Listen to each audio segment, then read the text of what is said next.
nga makatabang kaninyo samtang nagwali o nagtudlo ako kaninyo sa mahaw atubangan ta sa og katawhan buwan. ug diha sa inyong mga Malapad. puloy-anan.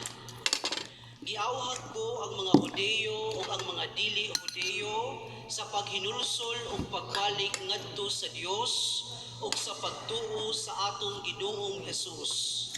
Ug karon minanduan sa Espiritu Santo, muadto ako sa Jerusalem ug wala ako masayod kung unsay mahitabo kanako didto.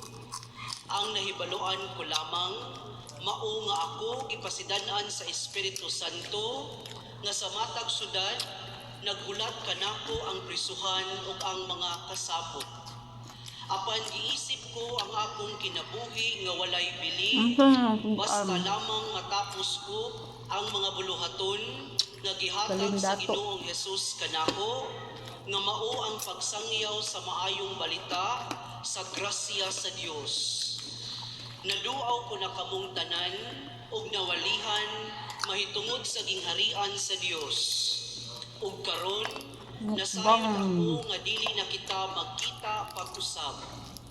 Busa nining adlaw, sultihan ko kamo sa walay lipod-lipod nga kung aduna may kaninyo'y dili maluwas, ayaw ako ninyong masula.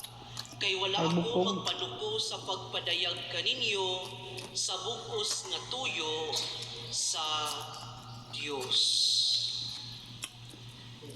Ang pulong sa Ginoo. Meron ako yung fortune pay. Ma'am, meron kayo fortune pay? Hindi po, di ka lang po, sir. Hindi, mag-upload kayo ng fortune pay. Totoo.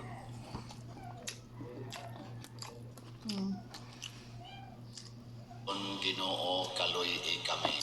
Kanako, imo sila o gitugyan mo sila kanako.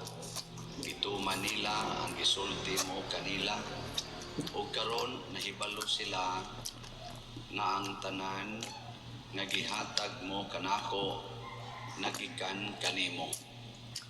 Gihatag ko kanila ang mensahe nga imong gitugyan kanako o kini gidawat nila.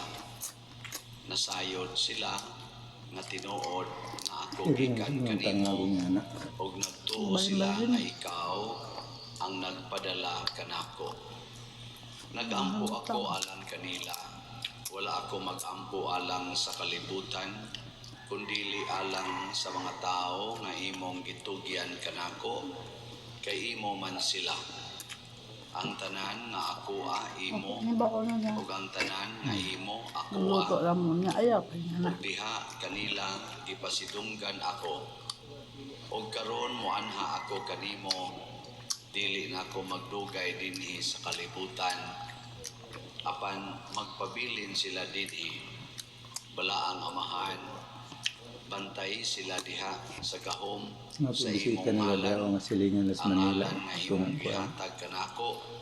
Aron sila mausa, ingon nga ikaw ako, usa ang ebanghelyo sa Ginoo. Dayon ikaw, O Kristo. Tiri daw ng kuwarto ni Gusto.